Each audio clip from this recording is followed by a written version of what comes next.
สบายดีเนาะสำหรับวิดีโอนี้ก็สิได้แนะนำวิธีการเบิ่งว่าผู้ใดซองเฮาหลายที่สุดเนาะหรือว่าซองเฮาล่าสุดแม่นผู้ใดเนาะก็คลิกเข้าไปใน Facebook เลยหลังจากนั้นให้ทำการเลื่อนขึ้นมาแล้วเข้าหน้าเฟซของตัวเองเนาะหลังจากขึ้นมาทางด้านนี้เนาะก็ให้เบิ่งคลิกขวามือคลิกทางใดก็ได้บนช่องว่างเนาะให้คลิกขวาแล้วให้เลื่อนลงมาเนาะถ้าเป็นอันนี้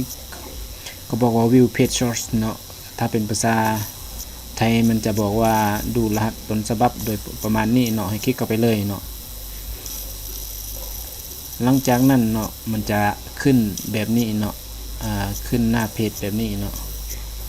ขึ้นหน้าเพจแบบนี้ให้ทำการกด Ctrl แล้วก็ F เนาะมันก็จะขึ้นมาแบบนี้เนาะ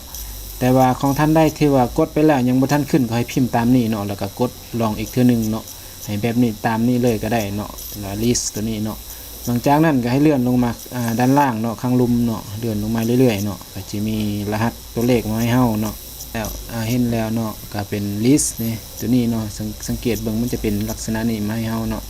ก็เบิ่งคนที่มักเบิ่งเฮาหลายที่สุดก็จะขึ้นมาเป็นอันดับ1เลยเนาะหรือว่าเป็นผู้ใดแล้วมักอาจจะเบิ่งเข้ามาเบิ่งเฮาเป็นคนล่าสุดหรือว่าเบิ่งเฮาหลายที่สุดลองดูอันนี้คืออันดับ1เลยขึ้นมาบนนี้เนาะก็ทำการ copy แล้วก็เข้าในเฟซของเฮาเนาะแล้วก็ทำการลบทางท้ายนี่ลบออกเนาะแล้วก็วางตัวนี้เข้าไปแล้วกด enter ไปเลยเนาะอยากรู้ว่าแม่นผู้ใดกด enter ไปเลยจะขึ้นมานี่คนนี้ขึ้นมาแล้วเนาะแสดงว่า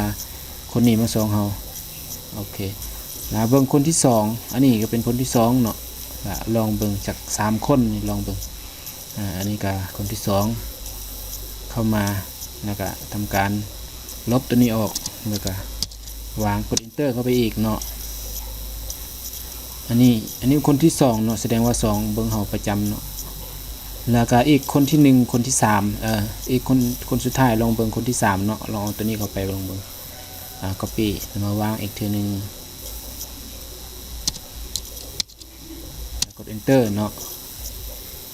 ก็อันนี้ก็เป็นคนที่3เนาะที่ว่าเบิ่งเฮา1 2 3เป็นลำดับมาเนาะก็สำหรับการเบิ่งว่าผู้ใดส่งเฮาประจำหรือว่าส่งเฮาล่าสุดก็มีแต่เท่านี้เนาะ